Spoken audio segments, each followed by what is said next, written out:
Silence on roule supporte l'Association des véhicules électriques du Québec, www.aveq.ca, la référence en électromobilité.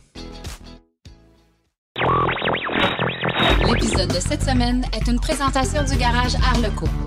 Arleco, servir au-delà de la réparation. Silence on roule vous offre maintenant un forum de discussion. Le modèle de vente de Tesla intéresse d'autres fabricants de voitures. Les entreprises de covoiturage devraient penser à l'électrique. Les actions de Ford atteignent un creux historique. Daniel Breton devient le PDG de Mobilité électrique Canada. On en sait maintenant un peu plus sur la Bolt EUV et la nouvelle Bolt 2021.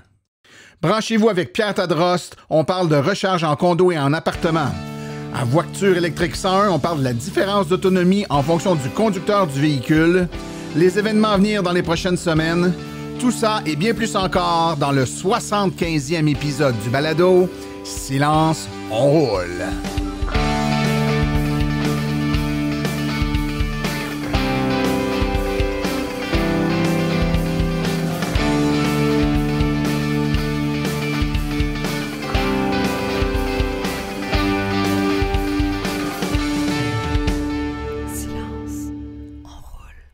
Bonjour tout le monde, mon nom est Martin Archambault, c'est avec passion et plaisir que j'anime Silence on roule, le podcast dédié 100% aux voitures électriques. Silence on roule est également fier partenaire de l'Association des véhicules électriques du Québec. Bonjour mesdames et messieurs, j'espère que vous allez bien, que vous avez passé un bon 2 semaines. De mon côté, ce fut relativement chargé, on avait plusieurs enregistrements qui devaient se faire là, pour des prochains épisodes. En parallèle avec tout ça, ça a été la semaine de relâche. Ayant des jeunes enfants à la maison, on a pris une petite semaine de relâche et puis ça a fait du bien, ça a permis de s'avancer dans une foule de trucs. Écoutez, ça m'a permis, entre autres, de mettre sur pied un forum de discussion pour les abonnés et les amateurs de Silence on roule. Vous pourrez donc échanger entre auditeurs sur un forum qui est hébergé sur les forums de l'AVEQ, soit dit en passant, mais vous avez un accès direct au forum.silenceonroule.com, donc forum, forum.silenceonroule.com. Vous avez là un forum de discussion où vous pouvez échanger. On va partir, je vais mettre là en ligne une discussion sur chacun des épisodes qui sont diffusés. Vous pourrez en discuter. Vous avez également des sections là, pour nous faire des suggestions. C'est toujours bienvenu, que ce soit sur les forums ou ailleurs, soit dit en passant, là, des suggestions de thèmes ou de sujets que vous aimeriez qu'on traite. Évidemment, on fait l'émission pour vous, on ne la fait pas pour nous. Donc, s'il y a des sujets qui n'ont pas été traités, ou même s'ils ont déjà été traités, mais ça fait déjà un petit bout de temps, puis vous aimeriez qu'on réaborde le sujet, gênez-vous pas pour nous faire des suggestions. Sur les forums, c'est bon. Par courriel aussi à martin@silenceonroule.com. Vous me dites le sujet qui vous passionne ou que vous aimeriez qu'on traite, et puis on va regarder la façon de le traiter.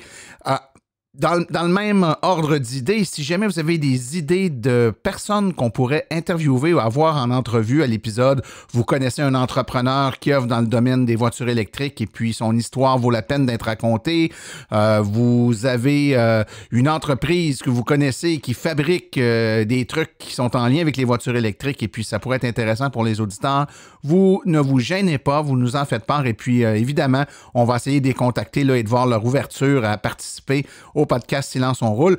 Nos enregistrements sont faits là, vraiment en 99% du temps le soir. Et puis, on essaie de faire ça. Là. Les gens peuvent venir en studio ici, mais on peut également prendre des invités à distance par téléphone ou par Skype quand les gens ne peuvent pas se déplacer ou demeurent trop loin. Donc, tout est possible. Il faut juste nous en parler. Je vous rappelle que Silence on roule est disponible sur toutes les bonnes plateformes de balado-diffusion, que ce soit Apple Podcast, Google Podcast, Spotify. On est partout. Donc, gênez-vous pas, vous vous abonnez. C'est la meilleure façon de nous écouter en étant abonné. Comme ça, vous ne manquez rien. Vous recevez également les épisodes hors série, comme le dernier qu'on a fait sur les bonus-malus. Donc, pour nos abonnés, j'espère que vous avez apprécié. Et si vous êtes sur Apple Podcast, eh bien, allez faire un petit tour, là, puis vous avez un système de votation avec des étoiles. Si vous nous mettez 5 étoiles et puis un petit commentaire, eh bien, ça nous aide là, à se faire connaître, à être mieux vu auprès de la communauté des électromobilistes. Alors, sans plus tarder, je vous propose qu'on aille tout de suite écouter les actualités dans le monde de l'électromobilité. Il y a une métamorphose en ce qui concerne les concessionnaires automobiles. Tesla n'a toujours pas le droit de vendre directement à des clients dans la plupart des États américains et les associations des concessionnaires franchisés essaient furieusement de mettre la main sur les ventes directes alors qu'elles travaillent à protéger leur statut de monopole. Mais Tesla a récemment conclu un accord avec l'État du Connecticut qui lui permet de louer ses voitures directement à des personnes vivant dans l'État et selon le Colorado Sun, le Colorado envisage une législation qui permettrait à tous les constructeurs de véhicules électriques de vendre directement aux consommateurs. Selon The Drive, Rivian est évidemment en accord avec cette loi sur la vente directe du Colorado et souhaite également pouvoir vendre directement à des clients dans d'autres États. Nous pensons que nos clients seront mieux servis et auront une expérience la plus transparente de vente et de service, a déclaré le vice-président de la relation publique de Rivian, James Chen, lors d'un entretien téléphonique. Nous n'irons pas vers les systèmes de concessionnaires franchisés. Point final. Les entreprises de covoiturage sont devenues extrêmement populaires. Maintenant, il leur suffit de réduire leur empreinte de carbone. L'avantage des services de covoiturage a rendu des entreprises comme Uber et Lyft aussi essentielles à la vie quotidienne que la tasse de café du matin.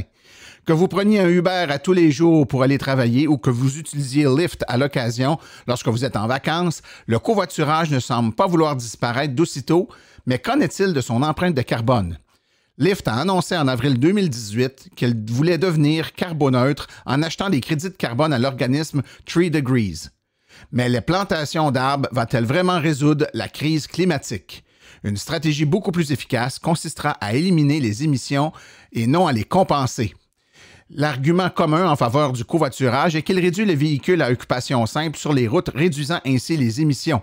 La logique est la suivante, les émissions seront plus élevées si chaque individu est seul, dis-je, dans son véhicule. S'il y a moins de personnes qui possèdent des voitures solo, les émissions devraient, par le fait même, diminuer. Des études récentes ont indiqué que puisque très peu de véhicules de covoiturage sont électriques, les services peuvent en fait augmenter les émissions en raison des kilomètres parcourus pour répondre à la demande des utilisateurs. L'objectif optimal du covoiturage ne serait donc pas uniquement de faire des véhicules qui se déplacent avec plusieurs passagers, mais bien également de limiter les empreintes de carbone en roulant avec des voitures un peu plus vertes, telles les voitures électriques. Les actions de Ford ont atteint un creux historique cette semaine.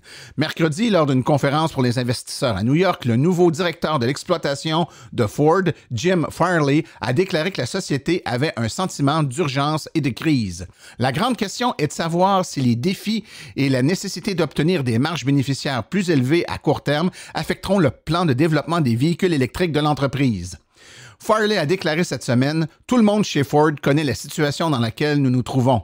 Je peux le voir sur le visage de mes collègues et cela me ramène à environ 10 ans. La société fait face à des problèmes alors qu'elle se prépare à lancer 10 nouveaux véhicules au cours des 2 prochaines années, y compris le Ford Mustang Mach-E et une camionnette entièrement électrique, le Ford F-150 électrique. C'est avec regret que nous avons appris que notre collaborateur et ami Daniel Breton quitterait le conseil d'administration de l'Association des véhicules électriques du Québec puisque ce dernier rejoindra Mobilité électrique Canada en tant que directeur général de l'organisme. Daniel a œuvré en environnement depuis 30 ans dans le domaine des affaires publiques, au gouvernement, en communication et dans les médias et fut l'un des administrateurs chevronnés qui a apporté son lot d'expérience et de sagesse au sein de l'Association des véhicules électriques du Québec. Nous n'avons aucun doute que la présence de Daniel Breton en tant que PDG de Mobilité électrique Canada permettra à cet organisme de reprendre son envol et d'atteindre de nouveaux sommets. Daniel a la motivation, les compétences, les contacts et la vision pour faire de Mobilité électrique Canada un organisme respecté au sein de l'industrie électromobile canadienne, a déclaré l'Association des véhicules électriques du Québec. GM a confirmé mercredi dernier dans le cadre de son AV Day pour les médias et les investisseurs qu'une portion, mais certainement pas la totalité de ce qui avait été anticipé pour le prochain Bolt EUV serait inclus dans son nouveau modèle. Lors d'une présentation sans visuel d'une douzaine de modèles entièrement électriques à venir, GM a confirmé que le Chevrolet Bolt EUV aurait 7,6 cm de plus d'empattement que le Bolt EV actuel, offrant plus d'espace pour les jambes et la tête à l'arrière, et un toit allongé qui donnera au véhicule une ligne légèrement plus droite à l'arrière et qui devrait augmenter l'espace de rangement. Mais tout comme la Bolt régulière actuelle, le EUV sera uniquement en traction avant.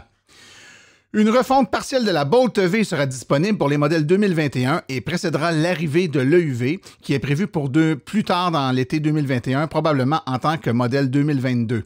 Le Chevrolet Bolt EV 2021 et le Chevrolet Bolt EUV 2022 partageront tous les deux des changements subtils à l'extérieur et un intérieur remanié qui sera beaucoup amélioré.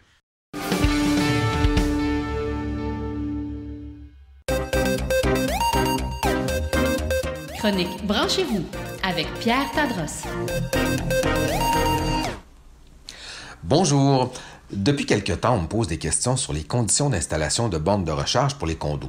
Un ami m'a également demandé si c'est possible lorsqu'on est en loyer. Alors, pour tous les nouveaux et nouvelles électromobilistes, voici quelques informations importantes à savoir. D'abord, avant l'ajout d'une borne de recharge de niveau 2 ou 240 volts, vous aurez probablement utilisé une borne de niveau 1, 120 volts, particulièrement si vous avez une hybride branchable. Alors, la première question à se poser est la même que pour tous les propriétaires de résidence unique. Est-ce que je possède une prise électrique extérieure qui m'est dédiée et qui peut déjà supporter cette charge? Sinon, il sera très important de demander l'autorisation à votre conseil d'administration ou syndicat de copropriété avant de vous brancher sur un circuit collectif. Même chose si vous êtes locataire, il faudra demander au propriétaire. D'abord, pour savoir si le circuit est adéquat. Ensuite, pour établir une entente sur le paiement des kilowattheures utilisés. Vous serez alors des véritables professeurs auprès de vos voisins ou de vos propriétaires, de votre propriétaire, puisque vous allez, la plupart du temps, leur apprendre que les coûts sont très peu élevés. Ensuite, pour passer à la borne de niveau 2, on doit connaître l'état de sa boîte électrique. Est-ce qu'elle peut supporter l'ajout d'une borne de recharge de niveau 2? Sinon, on devra prévoir la mise aux normes nécessaires. Maintenant, lorsqu'on est en logement multiple, on doit également connaître la capacité globale du bâtiment. Est-ce qu'il y a une limite proche à l'alimentation actuelle en électricité? Si c'est le cas, il y aura un nombre limité de bornes qui pourraient être installées. Par contre, les copropriétaires peuvent décider d'apporter les modifications nécessaires et d'en partager les coûts. Ce qui m'amène à la question des condos, en multilogement ou non. Comme vous le savez, pour modifier votre propriété, ça doit être autorisé. Lorsqu'il s'agit de quelque chose de nouveau, on doit en faire la demande au syndicat de propriété, encore plus dans ce cas-là. Comme la croissance des véhicules électriques est récente, à moins d'exceptions visionnaires, la plupart des propriétaires de condos qui se procurent un VE ou un hybride branchable doivent faire cette démarche. À ce stade, 3 questions vont se poser. Premièrement, est-ce que des modifications sont nécessaires à l'ensemble des copropriétaires? Auquel cas, est-ce qu'ils acceptent de les payer? Ensuite, est-ce que l'installation de bornes de recharge est acceptée? Enfin, comment ces bornes seront-elles installées? On pense ici à 2 éléments importants. D'abord, le fait d'avoir un branchement indépendant pour que chaque propriétaire paie sa propre électricité. Et il y a bien sûr la question de l'esthétisme. Où est-ce que je peux installer ma borne? Fait à noter, avec la croissance fulgurante de la présence des véhicules électriques, l'impossibilité de pouvoir installer une borne à domicile deviendra un véritable handicap à la revente d'une propriété. Au contraire, une borne déjà installée haussera l'intérêt d'acheteurs potentiels. Par ailleurs, si vous êtes locataire, c'est un peu la même démarche à suivre, sauf que dans ce cas, vous n'aurez qu'un seul interlocuteur, le ou la propriétaire. Vous devez donc commencer vos démarches en contactant votre propriétaire et lui soumettre votre demande. Évidemment, vous aurez compris qu'il sera tout aussi intéressant de lui présenter les avantages qu'il aura avec un ou plusieurs logements disposant d'une prise pour borne de recharge. Dans tous les cas, vous pourrez faire appel à une compagnie spécialisée dans ce type d'installation. On peut notamment penser à la firme RVE ou à une autre comme Bornes électriques Québec. On les trouve facilement sur Internet. Mais n'oubliez surtout pas de magasiner. Je prends ici un instant pour rappeler que la prise est permanente, mais que la borne, elle, demeure amovible. Donc, que vous soyez propriétaire de condo ou locataire, si vous déménagez, vous pourrez amener avec vous votre borne. Par contre, bien sûr, la prise et le branchement de la boîte électrique, bon, ça demeure en place, là, bien évidemment. Alors, pour ce qui est du partage des coûts maintenant, si vous êtes en condo, ça va dépendre de l'entente entre les copropriétaires. Généralement, on peut s'attendre à ce que les travaux à l'immeuble soient partagés à l'ensemble et que le branchement de votre propre prise soit à vos frais. Mais encore une fois, plusieurs aménagements peuvent être possibles. Comme par exemple, vous pourriez décider que tous les logements auront une prise pour une borne de recharge et donc l'ensemble des coûts seront partagé dans ce cas-là à l'ensemble des copropriétaires. Si vous êtes locataire, 2 types d'arrangements principaux peuvent être conclus. Alors, le branchement peut revenir au propriétaire et la borne serait alors à vos frais, ou alors tout appartient au propriétaire qui inclut le prix de la borne dans la location du logement. Ici, encore, si l'électricité est comprise dans le prix du loyer, vous aurez tout intérêt à rassurer le propriétaire sur les coûts et lui présenter une simulation basée sur les prévisions crédibles, par exemple avec Hydro-Québec. Du côté des subventions, là, c'est très intéressant parce qu'elles tiennent compte des diverses réalités. Elles sont donc sensiblement plus généreuses pour les multilogements. Informez-vous sur le site véhicules avec un S électrique avec un S, donc véhicules électriques au pluriel, .gouv.qc.ca, véhicules électriques au pluriel, .gouv.qc.ca. Alors, si on résume, d'abord, assurez-vous de connaître les travaux nécessaires à l'installation d'une borne de recharge. Ensuite, allez chercher l'autorisation nécessaire pour procéder à la mise en place du branchement. Et bien entendu, faites valoir la valeur ajoutée de cette amélioration locative à toutes les personnes qui vous entourent. Bonne recharge!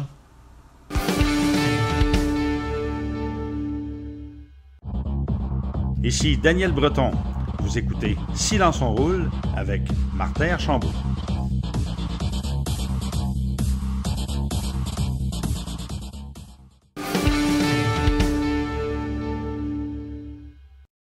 Un des commentaires qui revient le plus souvent quand on parle avec des gens qui pensent acheter une voiture électrique, c'est il y a différentes inquiétudes, mais il y en a une qui revient souvent, qui est la crainte de la longévité du véhicule, que ce soit en termes de kilomètres parcourus ou d'années. On a peur que la batterie t'offre pas la run, on a peur que le véhicule soit moins fiable qu'une voiture à essence. Aujourd'hui, c'est exactement de ça dont on va parler, donc de la fiabilité et de la durabilité des voitures électriques. On va parler avec des gens qui ont des véhicules électriques, qui ont du vécu. Alors, j'ai en studio Claude Harvey. Bonjour, Claude. Salut, Martin.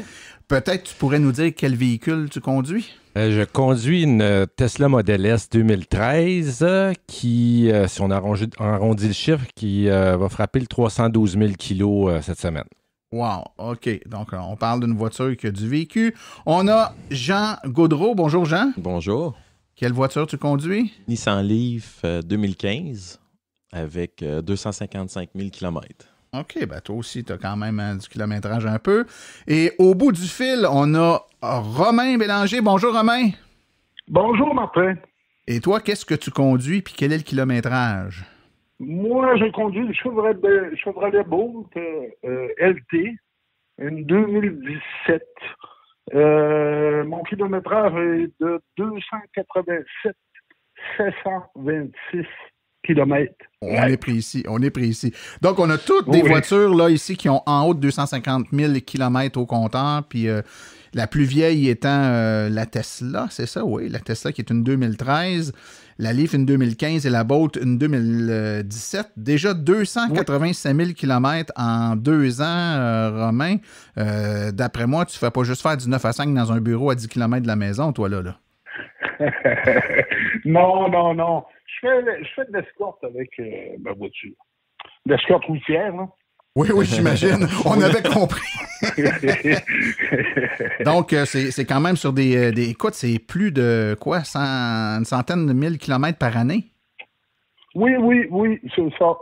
On roule de frein ici, je roule entre 450 et 500 km par jour.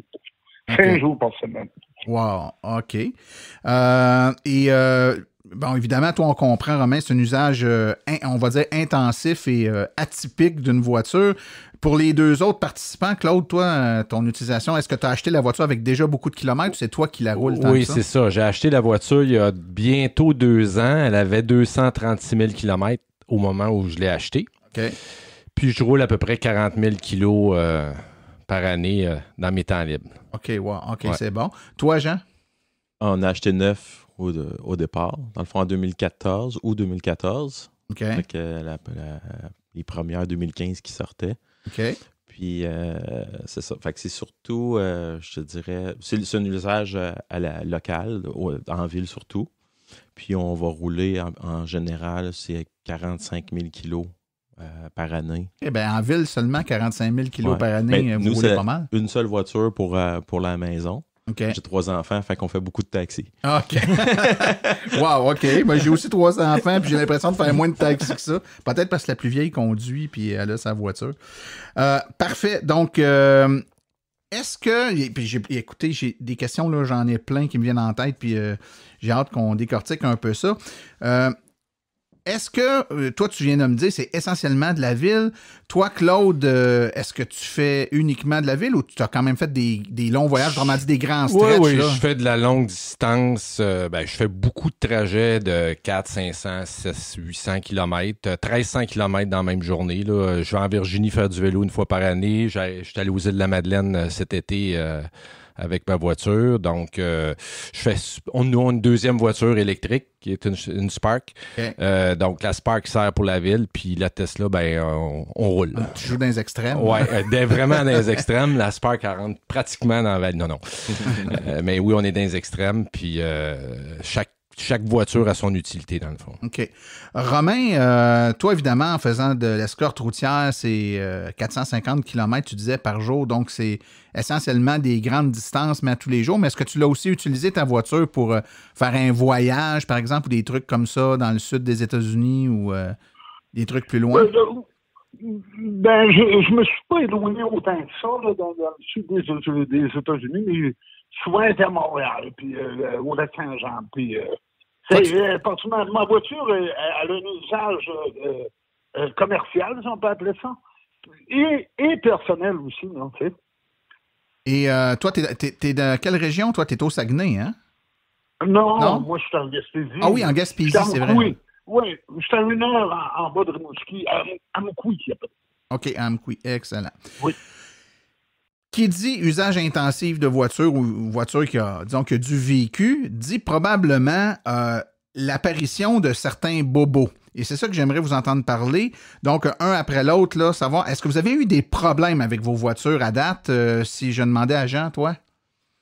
On a eu, justement, avant de venir, j'ai regardé un peu, j'ai sorti qu'est-ce que ça m'a coûté en frais de réparation, d'entretien, puis en coût d'énergie. Puis je ne sais pas si tu veux le savoir au kilomètre, mettons à quoi ça correspond. Ah oui, vas-y, c'est les chiffres, c'est toujours intéressant. Un coût par kilomètre, moi, à date, ce que ça me revient, électricité et réparation, entretien, c'est 6,1 cents du kilomètre que ça coûte, que ça m'a coûté. En moyenne, là, c'est ça que ça m'a coûté depuis que j'ai la voiture. OK. Mais est-ce que tu as des pièces majeures du véhicule qui ont fait défaut? J'ai eu une mauvaise aventure, je te dirais. J'étais à 220 000 kilos à peu près. Le module de frein a fait défaut. OK. Fait que j'ai réussi à bien m'en sortir malgré tout, là, parce que le concessionnaire, lui, là, si je faisais réparer là, la pièce, le coût de la pièce, là, ça montait à 4-5 000 à peu près. Fait que là, j'ai dit, ta minute, là, avec le kilométrage que j'avais sur le char, là c'était comme, je mets-tu encore un 4-5 000 dessus ou je change de voiture. Fait que... J'ai regardé sur eBay, j'ai réussi à trouver en Californie, il y avait quelqu'un qui avait le module de frein compatible. Fait que là, j'ai bidé là-dessus, je l'ai eu, j'ai fait venir ça. Puis le concessionnaire, il a quand même accepté de poser ma pièce. Okay.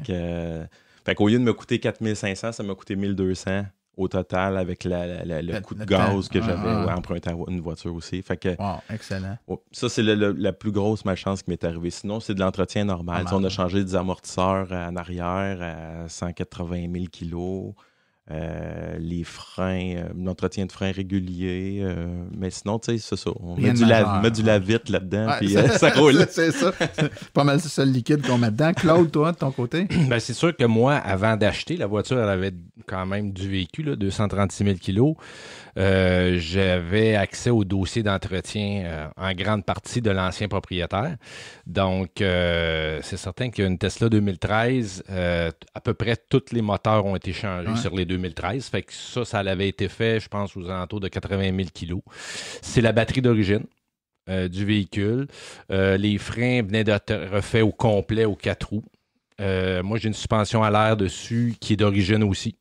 Je fais bien attention des fois de pas trop en parler parce qu'à tous les fois je dis que c'est d'origine, la semaine d'après, il y a quelque chose qui arrive. Ce que j'ai changé, dans le fond, plus fréquemment, là, c'est des bras de suspension. Les suspensions sont très complexes, fait que c'est des bras en aluminium coulé avec des bushings. Fait que j'ai tout le temps un ou deux bras par année, mais mon coût d'entretien est à peu près à ça, mais je roule 40 000 km. Ben, ça se ressemble pas mal, là.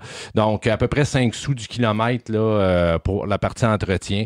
Fait que des pièces de suspension, mon système de TPMS qui a été changé l'année passée, qui faisait bugger l'ordinateur de l'auto. Mon port de recharge. Mais tu sais, rendu à 300 000 kilos, c'est normal. À un moment donné, il y a des petits bobos. Puis moi aussi, c'était une des raisons pourquoi je l'achetais usagé. J'avais l'historique, mais aussi j'avais une place pour la faire entretenir parce que je tenais pas à aller chez Tesla nécessairement faire entretenir la voiture. Fait que moi, je l'ai acheté chez Genauto. C'est eux qui l'entretiennent. Ils achètent beaucoup de pièces usagées pour certains types de pièces. Dans le cas de la suspension, ça, on n'y est plus avec ça. On achète flambant neuf chez Tesla parce que tu achètes usagé puis tu as une chance sur deux qu'il y ait déjà un lousse dans le bushing. Là. Mais il y a plusieurs pièces qu'on a achetées comme ça à bon prix là, sur eBay. Là. OK. Toi, Romain, l'auto n'est pas vieille, mais étant donné qu'elle a bien du millage, est-ce que tu as eu des complications puis des réparations importantes à faire dessus?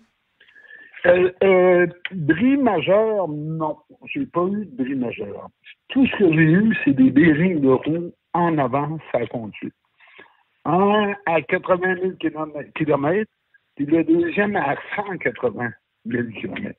Okay. À part de ça, c'était des lignes kit, là, je sais pas le vrai mot dans suspension en avant. Là. Des biellettes. Des lignes kit. Oui, c'est ça. Je les ai changés tous les deux une fois. Okay. C'est à peu près tout ce que j'ai mis en réparation sur la boîte. C'est du lavite. À part de ça, c'est du lavite. Toi aussi, c'est du lavite. T'es comme Jean. Jean, j'imagine que tu as déjà eu, Jean, d'autres voitures avant ta Leaf. Est-ce que tu évalues qu'à 255 000 km, tu as mis plus ou moins d'entretien sur ton véhicule électrique que tes voitures à essence précédentes? Ben, moi, avant, j'avais des voitures usagées. J'ai jamais acheté de voiture neuve. C'était ma première voiture neuve. Fait que c'est sûr que côté entretien, tu sais, c'est ma première voiture de 35 000 $. Fait que les autres voitures que j'avais, c'était des voitures à 4-5 000. Fait que c'était de l'entretien. Fait que c'est normal qu'il y ait C'est normal que je mettais tout le temps de l'entretien. Mais tu sais, quand j'ai changé de la voiture à essence à la voiture avec la Leaf, dans le fond, je suis passé d'une minivan à la Leaf.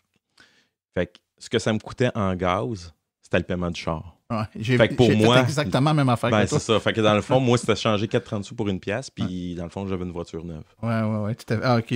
Et toi, Claude? Ben moi, j'ai changé beaucoup de voitures dans ma vie. J'en ai eu plusieurs. C'est ma 7e voiture électrique. Puis là-dessus, j'en ai eu 5. Là. Okay. Mais on a gardé une plus longtemps qui est un bon comparatif, qui est une Honda Civic. Ouais. Et j'avais le fichier complet d'entretien.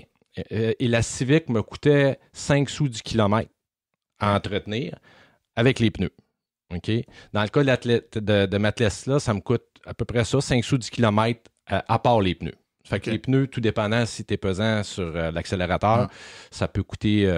mais tu sais, c'est ça. Ouais, on parle pas du même type. Là, tu compares deux voitures, après ça, qui sont dans un spectre. Donc, en termes de coût d'entretien, là, c'est vraiment pas... beaucoup, mais pas beaucoup supérieur à ce que ça me coûtait. Donc, oui, les pièces, quand on les change, coûtent plus cher, mais il y a moins de choses qui brisent. Oui, c'est ça. Fait que, en bout de ligne, puis du côté essence, c'est ça. Ma Civic me coûtait 10 sous du kilomètre, puis dans mon cas, j'ai au moins la moitié du kilomètre qui, pour moi, est gratuit parce que j'ai accès au Supercharger gratuit. Fait que sinon, c'est à la maison. Ça fait que je me reprends là-dessus où je suis... où j'en repère, c'est sur la dépréciation. C'est sûr qu'une voiture de ce prix-là versus ma Civic, avec les années, à un moment donné... C'est ce qu'on dit, là, tu compares une voiture pas mal plus luxueuse avec une voiture d'entrée de gamme. Ce qui fait peur dans les bris ou dans la perte de performance ou de capacité, c'est forcément la batterie. Romain, toi, entre le jour 1 où tu t'es mis à conduire ta Bolt LT 2017, puis maintenant, est-ce que tu vois une grosse différence ou est-ce que tu mesures avec des appareils une différence dans la capacité de ta batterie? J'ai un OBD2, oui, j'ai un appareil pour mesurer la dégradation de la batterie. Puis, je suis rendu à peu près à 6,5% de dégradation. Ce qui équivaut à peu près à 25-26 km sur pleine charge que GM annonce, à 3,83. Là. OK. C'est bon quand même. Hein? Après presque 300 000 km, là, ça veut dire à peu près 2% ou à peu près là, du 100 000 km. C'est très bon. Oui. Toi, Claude, quand tu as acheté ta voiture... Quand j'ai acheté ma voiture, j'avais... dans le fond, la façon de le mesurer sur la Tesla, c'est que ta capacité de batterie va donner un nombre de kilomètres qu'on appelle en bon français raté, là, OK. Donc, Model S 85 était raté à 425 km. Quand je l'ai acheté à 235 000 kg, j'étais à 400 km. La dernière fois que je l'ai mesuré, c'était en septembre ou octobre, j'étais à 395. Fait que j'ai 7% de dégradation. OK. Donc, c'est à peu près la même affaire. Oui, à peu près la même affaire. Le fait que nos deux batteries soient thermorégulées, c'est certain que ça aide beaucoup. Là. Toi, Jean, c'est sûr que là, c'est là que ça fait mal. Hein? Ouais, la Leaf n'est pas thermorégulée, puis la dégradation est un ça. peu plus vite là-dessus. Là. Fait que tu dois voir une différence. Au départ, là, j'avais à peu près 23 kWh quand je me branchais sur l'application, là, la Leaf Spy. Puis à cette heure, j'ai 18. Okay. Fait que j'ai perdu 25% à peu près là, de capacité là, au fil du temps puis des kilomètres. Je trouve... Mais tu sais, je trouve... Je pense pas que le kilométrage, ça l'a affecté bien. On dirait que c'est plus le temps. Oui, effectivement, c'est ce qu'on remarque sur les livres, que c'est plus le temps que l'usage.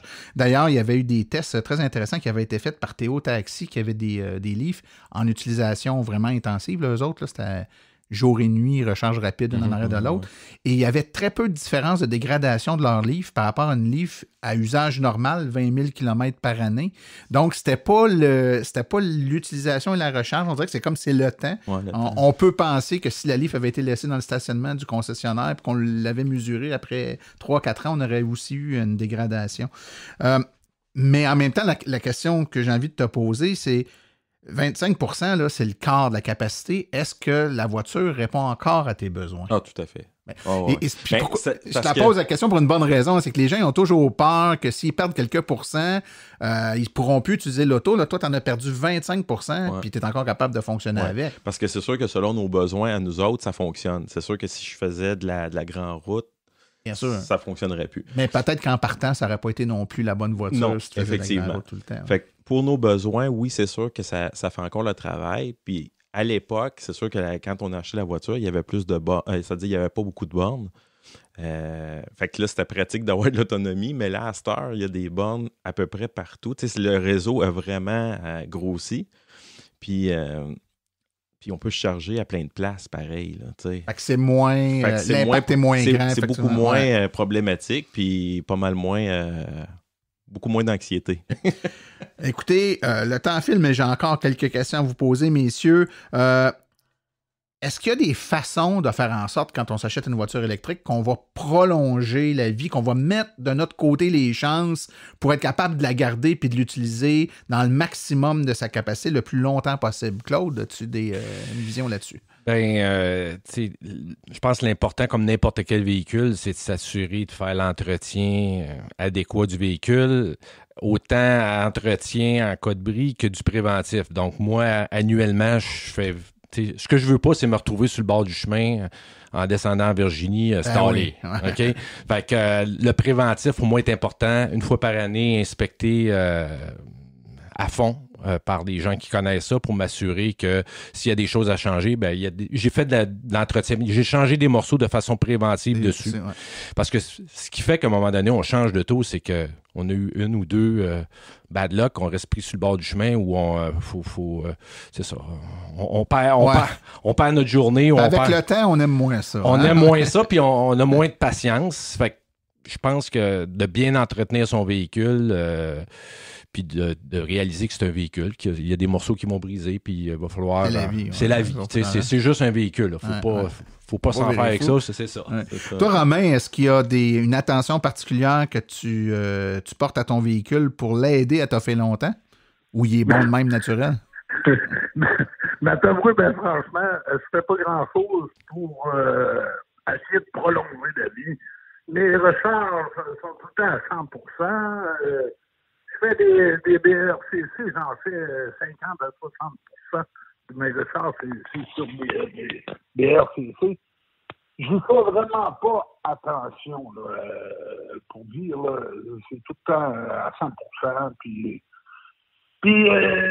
ça m'a dit, comme on dit, ça toffe, j'ai pas de problème avec, puis en tout cas, je touche du bois, là, c'est toujours possible, là, mais j'ai pas de bris majeur jusqu'à ça. Bon. Écoutez, une autre petite question, messieurs. Combien de temps vous avez encore l'intention de garder ce véhicule-là, toi, Jean? Jusqu'à temps qu'il soit fini de payer. Fait que dans pas long. Fait que là, tu sais, je voudrais être capable de rouler encore, mettons, je dirais, un bon 2 ans encore avec. Après ça, je vais le laisser à ma fille. Fait qu'un petit peu moins d'autonomie. Fait que c'est comme une elle pourra pas aller trop loin. Je te comprends, wise guy. Mais ouais, c'est ça. Fait que je pense que pour ses besoins à elle, ça va être encore bien suffisant là, pour avant de changer la batterie dedans. Moi, je voudrais éventuellement changer la batterie puis la rouler encore un bout parce que de toutes les voitures que j'ai eues, c'est le meilleur char que j'ai eu à vie. Là. Excellent. Toi, Claude? Ben écoute, moi, comme je t'ai dit, j'ai eu beaucoup de véhicules, comme plus que 30 dans ma vie, là, tu sais. Fait que le printemps, quand la sève monte, ben moi, mon envie de changer monte aussi. Fait que au printemps passé, j'ai failli faiblir. Puis je suis plus raisonnable en vieillissant. Puis si j'avais à changer, ben je risque de changer pour le même modèle parce que j'aime l'espace de cette voiture-là. On rentre les vélos là-dedans. Point de vue côté besoin au millage que je fais avec l'utilité que je fais, donc je changerais pour la même chose. Puis là, je me dis pourquoi débourser pour payer pour de la dépréciation sur un véhicule usagé que je vais quand même continuer à mettre de l'argent dedans, alors que là, je sais qu'est-ce qui a été fait dessus. La carrosserie, oui, il y a des petits chips, là, on s'entend, mais la peinture est plus résistante que sur le modèle 3. Et la carrosserie est en aluminium, fait que, tu sais, je l'entretiens, fait que pour le moment, disons... C'est comme au baseball, Tom Lasorda, c'est 1 année à la fois. Ouais. Fait que tu veux pas jurer parce que t'as peur de flancher, mais au moment où on se parle, t'as pas un plan de changer ta voiture. Toi, Romain, tu vas t'offrir ça combien de temps, ta Bolt, à cette utilisation-là? Faut que je t'explique un peu. Moi, quand je pars en convoi, j'ai 225 km à rouler sans arrêt. OK? Je peux pas me permettre d'arrêter pour une recharge quand je suis accompagné d'une escorte policière, d'une flèche avant, d'une flèche arrière. Il y a un paquet de monde qui me suit, là. Okay. Puis, dû à ça, aux 225 km, probablement, j'ai pas de misère en cours avec l'autonomie de la batterie, non? Mais probablement, je vais changer de batterie, probablement. De batterie, non pas d'auto, là. Tu changerais la batterie dans ta bombe? Oui, je changerais la batterie. Je vais l'essayer. Je vais voir la durabilité du restant du véhicule. C'est un peu un test que je ferais en même temps, en fait. Mais là, avec le peu de dépréciation que tu as là sur la baisse d'autonomie que tu as, qui est quand même très faible, c'est pas pressant ton changement de batterie. Là. Non, c'est pas pressant, mais je fais affaire beaucoup pour mes entretiens. Je fais une grosse entretien préventive un peu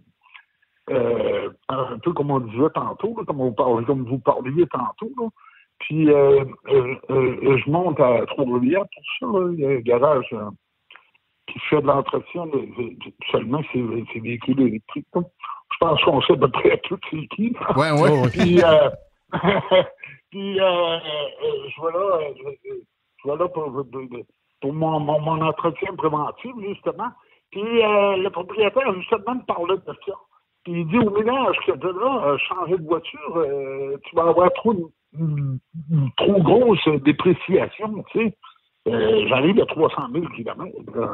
En juste 2 ans, tu vas me dire, mais je ne pourrais pas avoir le même prix qu'un véhicule de 2 ans qui a, exemple, 80 000 km. Ouais. Ça fait que dû à ça, c'est plus profitable de changer la batterie. Lui, il marcherait avec un système d'échange, autrement dit. Il me donnerait un prix X pour ma vieille batterie en échange d'une batterie neuve.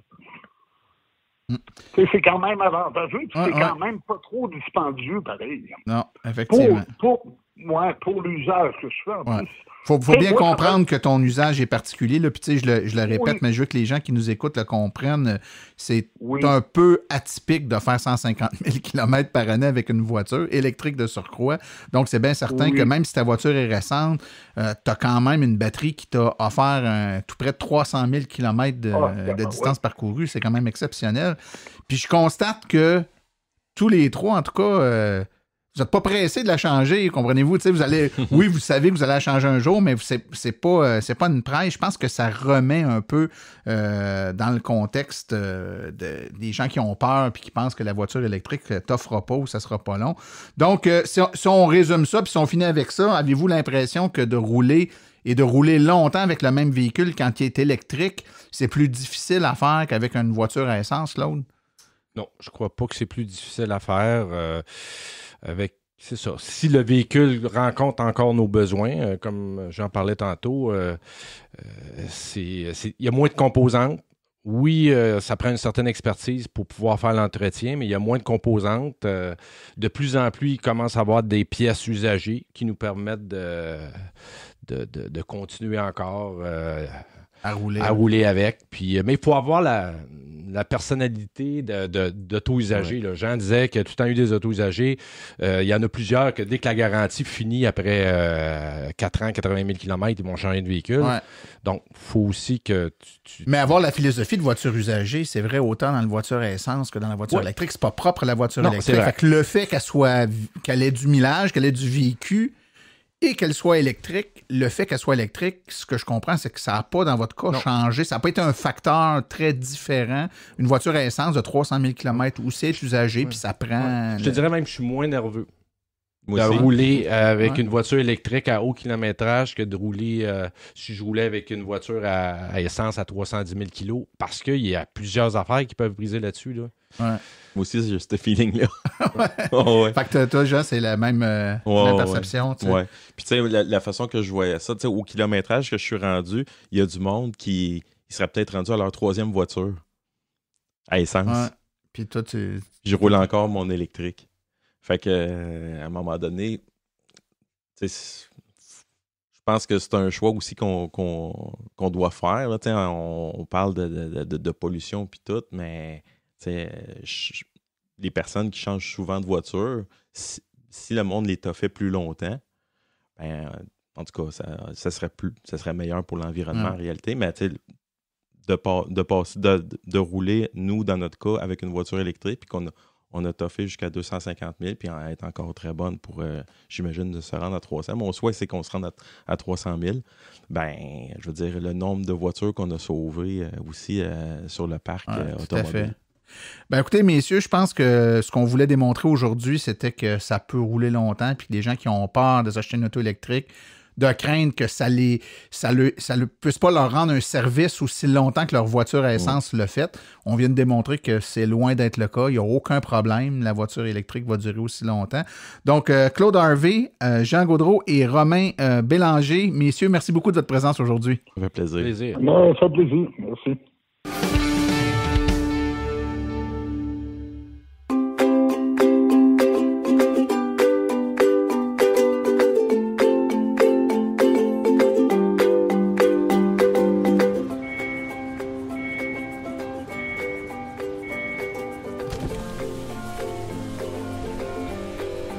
C'est vrai que ça brise moins, mais il y a quand même un minimum d'entretien à faire sur nos voitures électriques.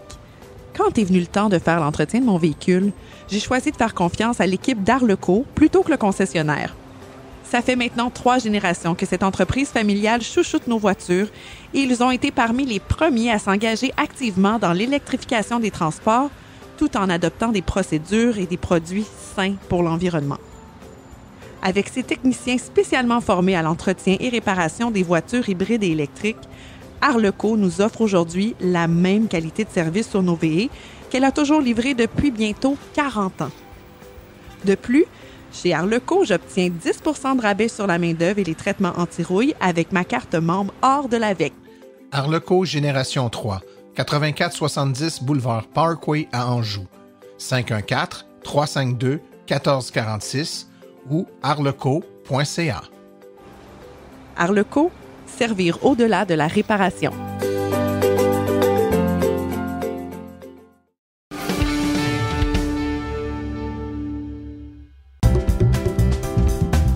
Voiture électrique 101. OK, j'aimerais ça savoir de quand datent les voitures électriques? Oh my God, ma voix a vraiment changé. Oui, c'est le mois que l'on peut se dire les plus perspicaces parmi vous auraient reconnu. On disait le petit Émile, mais là, on peut plus dire le petit Émile. Ça va bien, Émile? Oui. T'as grandi un peu. Écoute, l'enregistrement qu'on a entendu au début, ça date du mois de septembre 2017. C'était ta première chronique véhicule électrique 101. Et puis là, 2 ans et demi plus tard, ta voix est différente, n'est-ce pas? Un peu, oui. Un peu, oui. Émile, je suis content de te revoir avec nous pour un retour de la chronique véhicule électrique 101. Est-ce que tu as une question pour moi aujourd'hui? Oui, Martin. Vas-y, je t'écoute. Je voulais savoir, maman dit souvent que elle, quand elle conduit la voiture électrique, elle peut aller moins loin que toi. Qu'est-ce qui fait que toi, tu peux aller plus loin ou que tu conduis mieux? En fait, c'est pas conduire mieux dans le sens d'avoir une meilleure façon de conduire plus prudente. Là. C'est plus une façon en comprenant bien comment fonctionne la voiture, je réussis finalement à moins utiliser d'énergie ou en tout cas à en utiliser moins et à en récupérer plus. Je te dirais, le premier élément, c'est quand on conduit de façon agressive, donc qu'on accélère très vite, qu'on freine très sec, ça prend plus d'énergie au final. Donc, les gens qui ont une conduite un peu plus sportive, un peu plus agressive vont consommer plus d'énergie. Maman, comme tu sais, a une conduite un peu plus agressive que moi. Donc, ça va être une partie de la réponse, elle est là. L'autre élément, c'est qu'avec une voiture électrique, quand on ralentit ou on freine, puisque le moteur électrique n'est pas en train de fournir d'énergie aux roues parce qu'on ralentit, mais que les roues tournent quand même, ça agit comme une dynamo, ça génère de l'énergie. On récupère cette énergie-là qu'on retourne dans la batterie, donc on recharge un petit peu la batterie.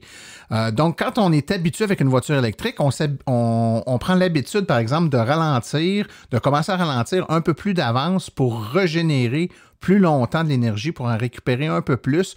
Donc, au final, sur un voyage de plus longue distance, la quantité d'énergie que je vais récupérer est probablement plus grand qu'elle parce que je fais attention à ça. Donc, le mélange des deux, accélération et freinage moins brusque, puis un freinage où je maximise la récupération de l'énergie vont faire en sorte qu'au final, c'est pas négligeable. Je te dirais que souvent, là, sur un voyage qui, moi, par exemple, pour faire un aller-retour, je vais avoir consommé, je sais pas, 20% de l'énergie de la batterie, il n'est pas rare que maman, pour la même distance, elle va avoir consommé 25%, parfois même un peu plus. Est-ce que le fait de conduire, de plus récupérer d'énergie comme ça va faire que la batterie va durer plus longtemps ou va être plus durable, ouais? Pas nécessairement, non. Je te dirais que c'est pas vraiment une question de faire durer la batterie plus longtemps. C'est plus un élément qui va faire en sorte que pour chaque déplacement, entre chaque recharge, le nombre de kilomètres que je vais être capable de parcourir va être plus grand.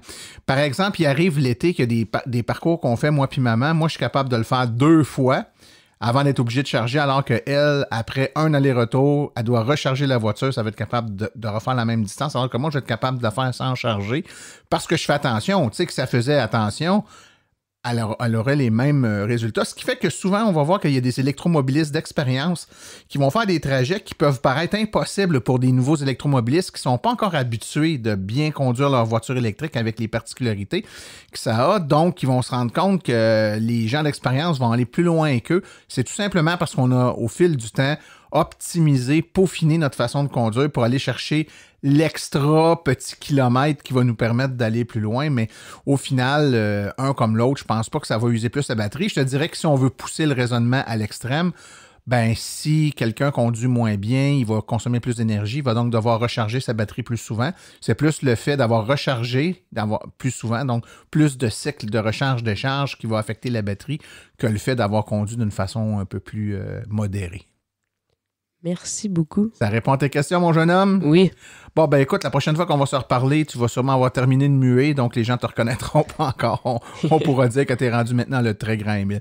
Merci beaucoup, Émile. À la prochaine. À la prochaine. Si jamais vous avez à la maison des enfants ou des grands-enfants, des adolescents qui ont des questions à poser, gênez-vous pas, ils peuvent le faire. Vous m'envoyez soit un enregistrement de leur voix ou, vous m'écrivez, puis on s'organisera, là, puis on pourra répondre à leurs questions comme ça.